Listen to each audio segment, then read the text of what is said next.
오늘 배우는 첫 번째 진리는 성령님은 우리가 하나님의 은혜에 매여 있음을 확신시켜 주십니다.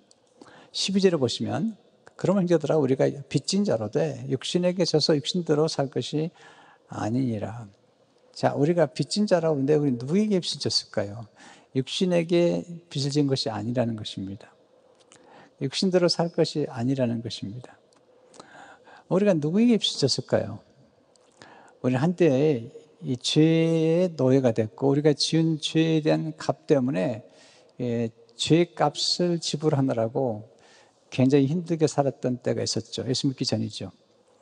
예수님을 믿으면서 예수님이 우리의 죄값을 대신 지불해 주심으로 우리는 더 이상 육신에게나 죄에게 빚진 자가 아니라는 것입니다. 이제 우리는 누구에게 빚을 졌냐면 하나님에게 빚을 진 자요, 하나님의 사랑과 하나님의 자비와 하나님의 그 은혜의 빚을 진 자라는 것입니다. 그렇기 때문에 이제는 더 이상 우리에게 아무것도 요구할 수 없는 육신이나 죄에 대해서 연연하지 말고 두려워하지도 말고 이제는 하나님의 은혜에 빚진 자로서 그 은혜 안에 살아가라고 말씀하고 있는 것입니다. 하나님의 은혜는 아주 풍성한 은혜죠. 그 풍성한 은혜 안에서 우리가 죄로부터 구속함을 받았죠. 에베소 1장 7절을 보게 되면 우리는 그리스도 안에서 그의 은혜의 풍성함을 따라 그의 피로 말미암아 성량 곧 죄사함을 받았느니라. 예수님께서 피값을 지불하셨어요. 그리함으로 죄를 사하시고 죄를 도말하셨는데 그것이 은혜라는 것입니다.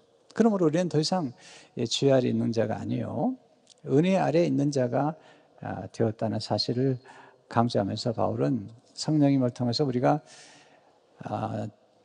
죄에 매여 사는 것이 아니라 하나님의 은혜에 매여 살아라는 사실을 강조하고 있죠. 우리가 지금 누구 아래 있냐는 거예요. 바로의 권세 아래 있는 것이 아니라 이제는 사탄의 권세 아래 있는 것이 아니라 흑암의 권세 아래 있는 것이 아니라 이제는 하나님의 은혜 아래 하나님의 권세 아래 있다는 것이죠. 이 사실을 바울은 강조하죠. 로마서 6장 14절 보게 되면 제가 너희를 주장하지 못하리니 이는 너희가 법 아래 있지 아니하고 은혜 아래 있습니다. 네, 굉장히 놀라운 사실이죠. 옛날에 우리가 육신에게 빚을 진 것처럼 살아갔던 때나 또 육신대로 살다가 멸망에 이를 사람들이었지만 지금은 아니라는 것입니다. 지금은 이제는 더 이상 육신에게 있는 것도 아니고 죄 아래 있는 것도 아니고 이제는 성령, 하나님의 은혜 아래 있기 때문에 이제 우리의 삶이 달라졌다는 것입니다. 이게 이제 13절의 말씀이죠. 나 육신대로 살면 반드시 죽을 것이로되 영으로서 몸을 행실을 죽이면 살리니. 자, 옛날에는 육신대로 살다가 우리가 죽을 수밖에 없었다는 거예요. 그게 우리 운명이었다는 것입니다. 그러나 예수님이 우리를 찾아오시고 성령을 통해서 우리가 건진받은 다음에는 성령께서 우리와 함께 하시기 때문에 이제는 이제 예수 그리스도와 함께 다시 살아날 뿐만 아니라 우리 안에 있는 몸의 행실을 죽일 수 있는 은혜를 입게 되었다는 거예요. 옛날에는 이 몸의 행실은 잘못된 죄, 잘못된 행실음이에요. 이게 우리 몸의 본능을 따라서 역사했는데 예수님이 오셔 십자가에서 우리 모든 죄를 다 도말하심으로 그리고 이미 죽이셨다는 것입니다. 그럼 우리도 성령의 도우심을 받아서 부득이 이 땅에 사는 동안에 역사하는 가끔 역사하고 찾아오는 이 악한 행실을 죽이는 일을 우리 보고 하라는 것입니다. 그 대신에 그 일을 우리 혼자 하는 게 아니라 옛날에는 우리가 죄와 싸웠지만 질 때가 많았죠. 그러나 지금은 성령께서 우리에게 오셔서 우리로 하여금 죄를 죽일 수 있는 지혜와 능력을 부어주셨다는 사실을 강조를 하고 있습니다. 여기서 바울이 먼저 우리에게 기억하게 하고 싶은 것은 뭐냐면 이제는 우리가 육신에 머물지 않고 이제 새로운 영역 속으로 들어왔다는 것입니다. 이게 이제 먼저 이게 바울이 계속 강조하는 것은 우리가 옛날에 죄와 사망의 법 아래 살았는데 이제는 죄와 사망의 법이 아니라 은혜의 성령의 보호 안으로 들어왔다는 것입니다. 옛날에 애굽에 살았다면 이제는 애굽이 아니라 이제는 가나안으로 들어왔다는 것입니다. 옛날에는 죄 아래 율법 아래에 있었다면 지금은 이제 은혜 아래 하나님의 사랑 아래로 옮겨왔다는 것입니다. 이미 들어와 버렸다는 것입니다. 로마서 5장 2절을 보게 되면 또한 그로 말미암아 우리가 믿음으로 서 있는 이 은혜에 들어감을 얻었으며 하나님의 영광을 바라고 즐거워하느니라. 이 은혜에 들어왔다는 것입니다. 들어왔는데 왜 옛날 것으로 돌아가려고 하느냐는 것입니다. 그러면서 바울이 이제 고면하는 것은 이제 새로운 영역으로 왔기 때문에 이제는 몸의 행실을 우리가 죽일 수 있는 그런 능력을 받게 되었다는 것입니다. 자, 우리가 이제 몸에 있는 행실이라고 그럴 때 몸 자체가 죄가 되는 건 아니에요. 이 몸 육체가 죄가 된 게 아니라 또 우리 몸 안에 있는 어떤 기본 본능, 기본적인 욕구가 죄가 되는 건 절대 아니에요. 자, 음식을 먹고 싶으면 식욕이나 또는 성욕이나 또는 성취욕 이런 것들이 죄가 되는 게 아니에요. 그게 아니라 그런 본능을 타고 이 본능을 타고 역사하는 죄를 짓게 될 때, 그러니까 지금 사도 바울이 강조하는 것은 뭐냐면 우리가 육신이 있고 있는 동안에 육신의 욕망을 따라 욕심이 잉태한 즉 죄를 낳고 죄가 장성한 즉 사망을 하는데 이게 기본적인 욕구가 욕심이 되고 탐심이 됐을 경우에 그게 죄가 된다는 거죠. 이제 그걸 죽이라는 것입니다. 마치 뭐가 같냐면 이 바이러스가 우리 몸 안에 들어왔을 때 우리가 바이러스를 죽여야만 한다는 거죠. 바이러스를 물리쳐야 되는 것처럼 죄가 우리 안에 들어오게 되면 죄가 우리를 죽일 수 있다는 거예요. 얼마든지. 아니 성경은 말씀하잖아요. 그리고 사실 그렇잖아요. 죄의 싹은 사망이잖아요.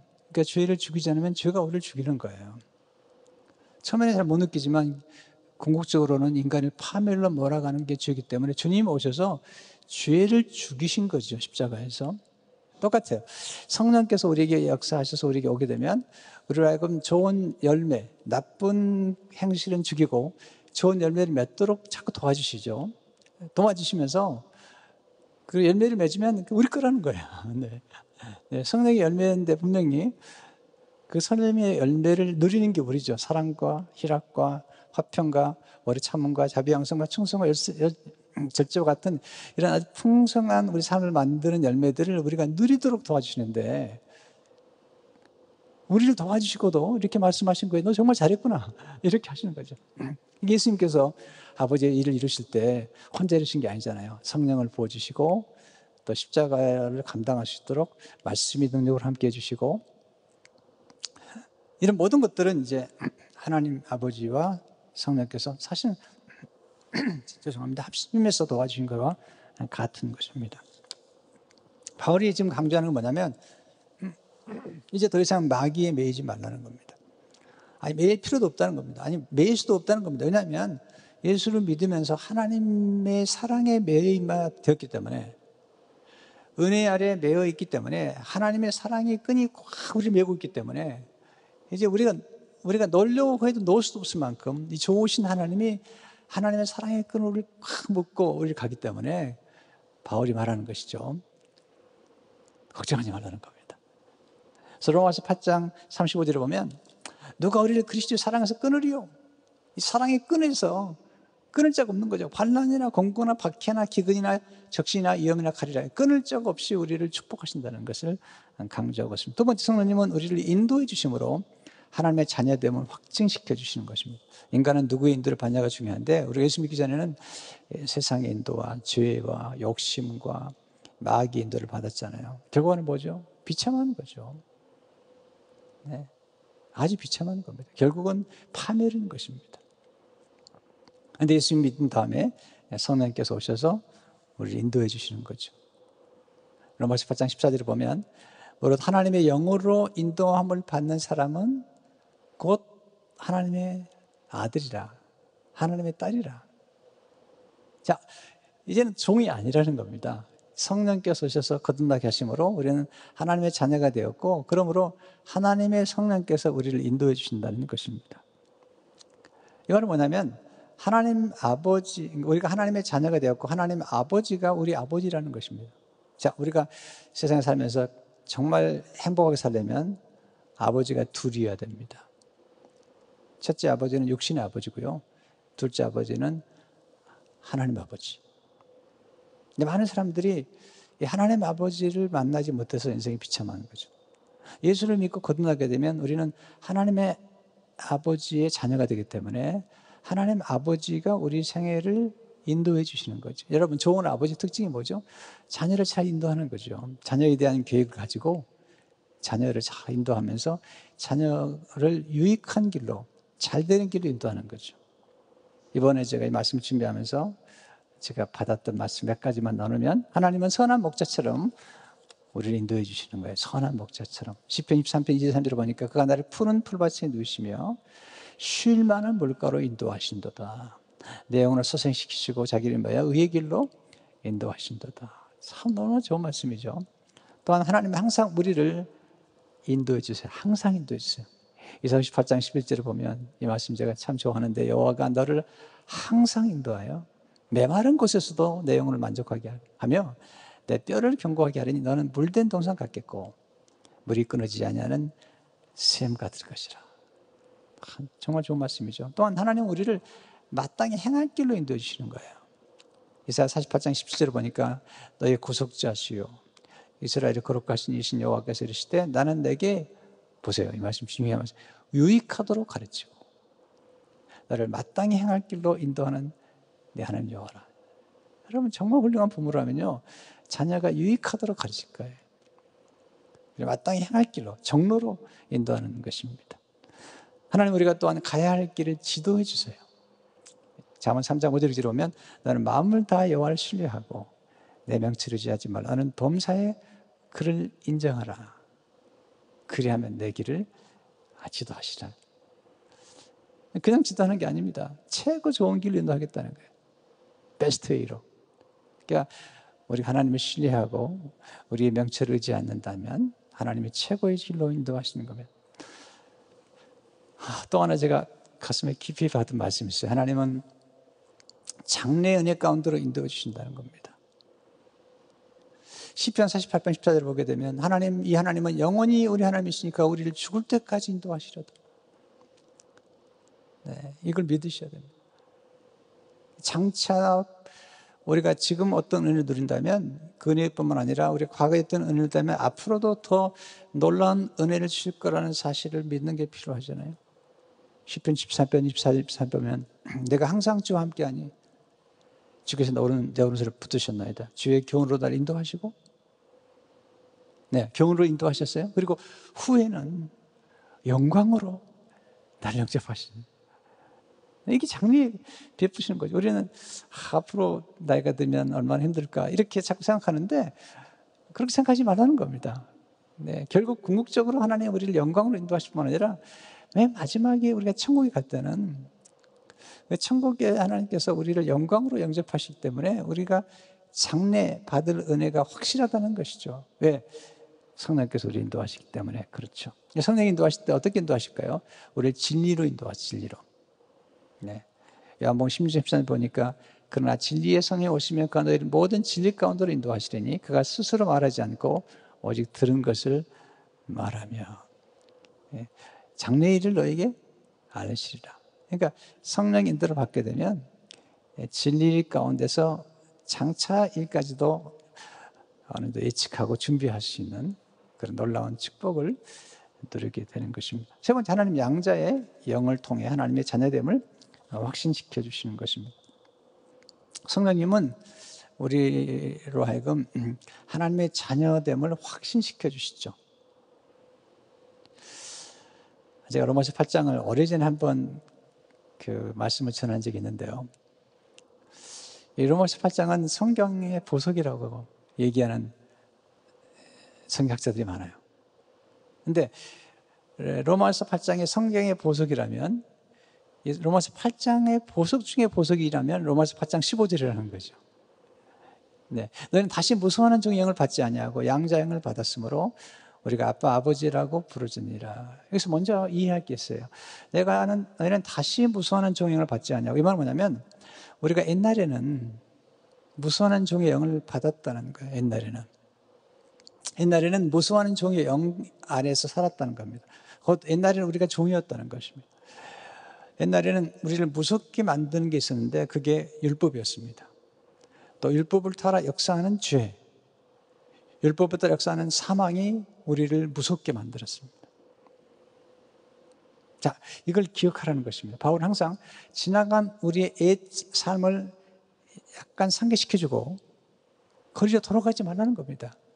우리는 거기서 나왔다는 것입니다. 그러니까 현재의 모습을 우리에게 보여줄 뿐만 아니라 이전에 우리의 모습을 보여주면서 이미 나와 있는데 왜 돌아가냐는 거예요. 근데 지금 사도 바울이 여기서 양자의 영이라고 강조하는 것은 우리가 본래 하나님의 자녀가 아니었는데 하나님이 우리를 데려다가 하나님의 자녀로 삼았다고 하는 것을 강조하는 것이 아니에요. 사실은 원래 우리는 하나님의 자녀였던 거예요. 그런데 죄 때문에 마귀에 팔렸던 거예요. 예수님 오셔서 우리를 다시 회복시킨 거죠, 사실은. 근데 여기서 사도 바울이 양자의 영이라는 것을 강조하는 것은 뭐냐면,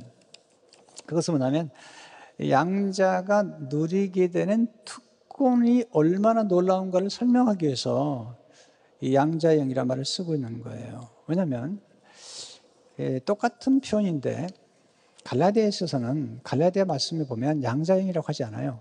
아들의 영이라고 그러거든요. 갈라디아서 4장 6절을 보게 되면 내가 아들임으로 하나님이 그 아들의 영을 우리 마음 가운데 보내사 아빠 아버지라 부르게 하셨느니라. 똑같은 말씀인데요.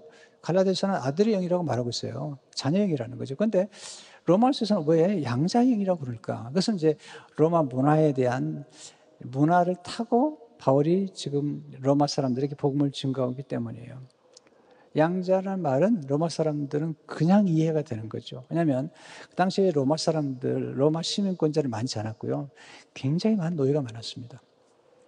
근데 로마 시민권을 가진 로마 사람 가운데 아주 부유하고 그리고 대단한 권세를 가진 사람 가운데 자녀가 없는 분들이 있는 거예요.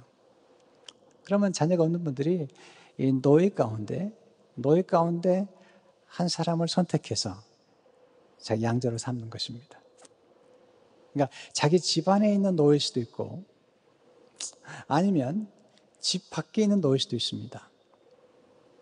그런데 이 노예를 데려다가 아들로 삼는 과정에서 제일 먼저 하는 게 뭐냐면 이 그러니까 이제 이 입양하려고 하는 이 로마 시민권자가 먼저 하는 게 뭐냐면 노예를 자기 상속자로 들어오려고 할 때 그 노예가 진 모든 빚을 먼저 갚아줘요. 그냥 노예는 몸값이잖아요. 그러니까 다른 집에 있는 노예를 내가 데려오려면 먼저 몸값을 지불하고 이렇게 모든 법적으로 진 빚을 다 지불하고 이게 예수님이 우리를 자녀 삼기 위해서 십자가에서 값을 지불하신 거예요. 그 다음에 한 게 뭐냐면 그 노예를 데려다가 이름을 바꾸는 거예요. 이름을.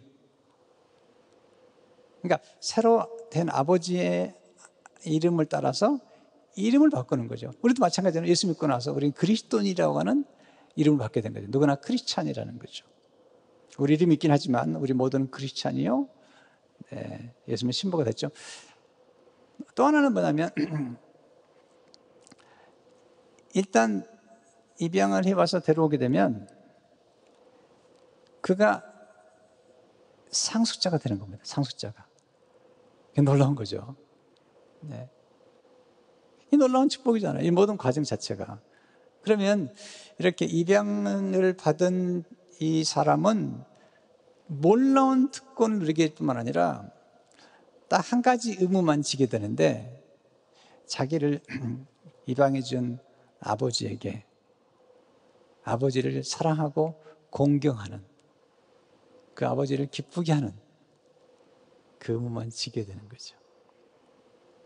자, 오늘 성경에서 제가 좀 말씀을 이제 그런 과정을 말씀드렸지만 성경에서 우리가 하나님의 자녀가 됨으로써 누리는 이제는 종이 아니라 하나님의 자녀가 됨으로써 누리는 특권과 근혜가 뭔지 몇 가지. 첫째로 하나님의 아버지와 친밀한 관계 속에 들어가게 되는 것입니다. 15절에 보면 우리가 아빠 아버지라고 부르지니라. 이건 굉장히 중요한 단어예요. 아빠란 말은 아주 친밀하다는 거예요. 하나님이 구약에서는 이스라엘 백성들이 다 하나님을 주인이라고 부르죠. 주님, 아도나이. 그냥 시장에 가서 지금 처음으로 하나님을 아빠라고 부른 분이에요. 그러니까 우리가 하나님의 자녀였다면 하나님과 우리가 아주 친밀한 관계 속에 들어가는 거죠. 예수님 오셔가지고 하나님 아버지, 하나님을 향해서 아빠, 아버지라고 표현할 때 사람들은 쇼킹한 거죠. 왜? 어떻게 감히 하나님을 아빠라고 부르시냐는 거죠. 이 아빠라고 부를 때 이 아빠는 이 아람어거든요. 아빠, 파더라는 말씀인데요. 마감 13, 30절을 보게 되면 이러시되 아빠, 아버지요. 하나님 앞에 나갈 때 이렇게 나갈 수 있어야 돼요. 우리가 물론 이제 대표 기도를 할 때는 하나님 전능하시고 천지를 창조하시고 이렇게 또 모든 종교의 영광을 하나님께 올려 이렇게 무게 있게 기도하시긴 하지만 사실 우리가 조금 더 기도한다면 개인적으로 기도할 때 네, 아빠, 아버지 이렇게 기도할 수 있어야 되는 거죠. 하나님 나갈 때 우리가 아빠라고 하는 표현이 굉장히 좋은 표현이죠. 두 번째, 하나님 아버지께 언제든지 담대히 나갈 수 있는 거죠. 이게 구약의 종과 달라요. 구약의 성도들은 담대히 나갈 수 없었어요. 늘 두려움으로. 제사장이 할지라도 두려움으로 나갔어요. 근데 신약의 우리는 담대히 나갈 수가 있는 거죠. 에베소 3장 12절을 보게 되면 우리가 그 안에서 그를 믿음으로 말미암아 담대함과 확신을 가지고 하나님께 나아감을 얻느니라. 왜? 이제는 우리 법적인 지위를 가졌다는 거예요. 이게 법적인 지위. 하나님 앞에 액세스할 수 있는, 언제든지 나갈 수 있는 담대함을 갖게 되는 것입니다. 세 번째, 하나님 아버지 집에 영원히 거하는 거죠. 이게 굉장히 중요한 개념이에요. 제가 특별히 이번에 말씀 준비하면서 깊이 깨달은 은혜 중에 하나예요. 요한복음 8장 35절 보니까 종은 영원히 집에 거하지 못하되 아들은 영원히 거하나니. 우리가 종이면 아버지 집에 영원히 거할 수 없는 거예요. 아들과 딸은 영원히 거하는 거예요. 그래서 하나님께서 우리를 종이 아닌 하나님의 자녀로 우리의 신분을 상승시킨 거예요. 예수님을 통해서. 거기서 끝난 게 아니고 다음 주에 말씀드리겠지만 우리를 상속자까지로 우리의 신분을 상승시키신 거죠. 이 집은 어느 집이죠? 아버지 집이죠. 마귀의 집은 지옥이 지옥. 그러니까 예수 믿기 전까지 우리는 마귀의 자녀라고 그러잖아요. 예수 믿기 전까지 우리는 마귀의 자녀였다는 거예요. 죄의 종이었다는 거예요. 그러면 마지막 갈 곳은 마귀가 아버지라면 그 마귀가 머무는 곳에 가야 되는 그게 지옥이라는 거죠, 성경. 그런데 예수 믿는 사람들은 하나님 아버지의 집, 결국은 천국에 가는 거죠. 요한복음 14장 2절을 보시면 내 아버지 집에 거할 곳이 많도다. 근데 예수님의 말씀은 아버지 집은 천국이잖아요. 그리고 우리를 예수님과 똑같은 형제로 삼았다는 거예요. 그래서 우리가 아버지 집에 거할 수 있게 하신 것이죠. 이것이 다윗의 고백이에요. 13편 6절에 보면 내 평생의 선하심과 인자하심이 반드시 나타나니 내가 여호와의 집에 영원히 살리로다. 네, 종은 사지 못해요. 네, 종은 영원히 살 수 없어요. 그러나 아버지 집에 자녀는 대대손손 사는 거예요. 대대손손. 손주까지 쭉 내려가지만 종은 그렇게 할 수 없어요. 그래서 예수 믿음으로 우리가 하나님의 자녀가 되었다는 것 자체가 왜 중요하냐면 복음 안에서 하나님의 자녀가 되어야만이 아버지의 집에 영원히 거할 수 있기 때문이죠. 네 번째, 성령 통해서 우리가 하나님의 자녀됨을 확증받게 된다. 우리가 하나님의 자녀라는 사실을 증언하신다. 16절에 보시면 성령이 친히 우리의 영과 더불어 우리가 하나님의 자녀인 것을 증언하신다. 이 증언한다는 말은 도장을 찍어주는 거예요. 에베소 1장 13절을 보게 되면 그 안에서 너희도 진리의 말씀 곧 너희의 구원의 복음을 듣고 그 안에서 또한 믿어 약속의 성령으로 인치심을 받았으니 인을 쳤다는 게 굉장히 중요한 거예요. 인친다는 말은 참되다는 거예요. 진짜라는 거예요. 하나님의 진짜 자녀라는 거예요.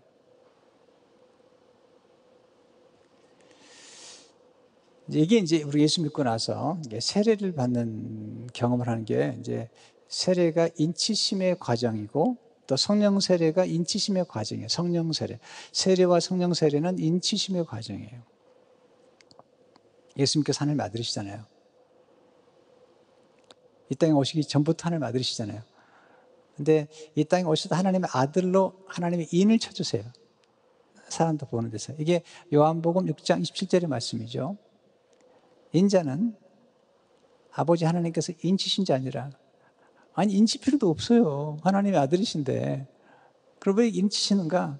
사람들 앞에서, 모든 사람들 앞에서 하나님이 내 아들이라고 증언하시는 거예요.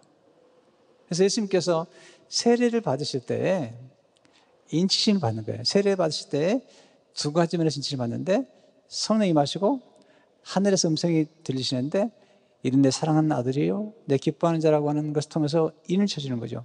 그래서 세례를 우리가 받는 게 중요하냐면, 세례는 구원의 조건은 아니에요. 이미 구원받은 사람이, 하나님의 자녀된 사람이 세례를 받음으로 확증을 받는 과정을 의미하기 때문에 예수님께서 세례를 명하셨고 세례를 받으라고 하시는 거예요. 자, 마태복음 3장 16, 17을 보게 되면 예수님이 세례를 받고 올라오시죠. 올라오실 때 하나님 인을 쳐주시는 거예요. 하늘이 열리고 하나님의 성령이 비둘기같이 내려 성령이 인치시는 거예요. 자기 위에 임하심을 보시더니 하늘로부터 소리가 있어 말씀하시되, 이는 내 사랑하는 아들이요 내 기뻐하는 자라 하시니라. 이게 인치심의 과정이죠. 이 뭐냐면 모든 사람이 알도록 도장을 찍는 거예요. 하나님의 아들이라는 사실을 인쳐주시는 거죠. 이게 이제 이 인치심이 마태복음 3장에서 한번 등장하고요, 마태복음 17장에서 다시 한번 등장해요. 왜냐하면 십자가를 지기 전에 한 번 더 하나님이 확증해 주세요. 그리고 십자가를 해나가는 거죠. 여기서 예수님께서 우리에게 지금 말씀하시는 건 뭐냐면, 성령을 보내시면 성령이 우리 안에서, 우리가 성령을 통해서 하나님의 자녀라는 사실을 자꾸 확증해 주시는 거죠. 이제 이런 경험을 하게 되면 우리 신앙이 점점 더 견고해지는 것입니다. 아까 산파의 비유를 얘기했죠. 산파는 아이를 낳으면, 산모가 아이를 낳으면 아이를 맡기고 떠나버립니다. 근데 성령님은 떠나지 않으세요. 우리에게 계속해서 열매를 맺도록, 우리는 계속해서 영혼을 구원해가지고 재생산할 수 있도록 우리 곁에 계속 계셔서 우리를 격려하시고, 우리를 확증하시고, 우리에게 간구형을 부으셔서 기도하게 하시고, 우리를 가장 좋은 길로 풍성한 길로 인도하시는 분이 성령이시죠. 성령께서 역사하심으로 우리가 지금 살아가고 있는 것입니다. 여러분 안에 성령이 계시는 겁니다. 여러분 안에 성령이 역사하셔서 지금 인도하시고, 여러분에게 지금 이 오늘 설교를 통해서도 말씀하고 계시는 겁니다. 여러분 안에 성령님이 계시다고, 여러분 하나님의 자녀라는 사실을, 여러분을 인도하신 분은 하나님이신 사실을 말씀하고 계십니다. 여러분이 누리고 있는 특권과 누리게 될 특권과 지금도 누리는 특권들을 말씀하고 계시는 겁니다. 그러므로 이 말씀을 기억하고 이 견고한 확신에 서서 하나님의 예비하신 놀라운 그 자녀의 특권과 권세를 누리면서, 그리고 이 은혜의 복음을 사람들에게 나누는 여러분 되시기를 주 이름으로 축원합니다. 기도하겠습니다.